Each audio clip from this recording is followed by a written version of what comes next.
हमारे साथ है। आज इकडे आपण सर्वजण उपस्थित राहिलात त्याबद्दल तुमच्या सर्वांचे आभार मानतो। स्टेजवरच्या सर्वांचे आभार मानतो। तुम्ही हा खूप मोठा असा कार्यक्रम आयोजन केला आणि या सरकारला सांगतो की आम्ही तुफानातले दिवे आहोत। आम्ही तुफानातले दिवे आहोत। तुम्ही आमच्या नादी लागू नका। आमच्या बापाने आमच्यासाठी भरपूर काय करून गेलंय आणि जर त्याच्यासाठी रक्त जरी गमवायला लागलं तर आम्ही रक्त सुद्धा गमवू। आज या सरकारला धडाडी भरली असेल। इतक्या पावसात सुद्धा आपण लोक इकडे अशा ताकदीने उपस्थित आहात। इकडचा देवेंद्र असेल, नरेंद्र असेल, दलिंदर असेल, त्याला मी एकच सांगतो, आमच्या औलादींची नादी लागू नका। आमच्या औलादींनी 28,000 पेशवे मारलेत।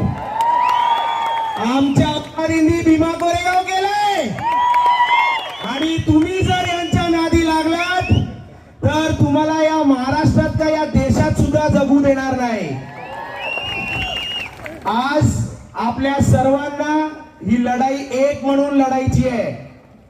इकडे कुठलाही दुजाभाव करू नका, पक्षवाद करू नका। बाबासाहेबांनी आपल्या सर्वांसाठी एक होऊन काम केलंय। बाबासाहेबांनी कष्ट केलेत आणि ते कष्टाचं सोनं आपल्याला भेटलंय, पण ते सोनं आपल्याला आज आपल्या पुढच्या पिढीला द्यायचंय। आज काय झालं रे? एक साथ नाही उरलो तर इकडचं सरकार हे आरक्षण आपल्याकडनं काढून घेईल। मी तुम्हाला एकच सांगतो,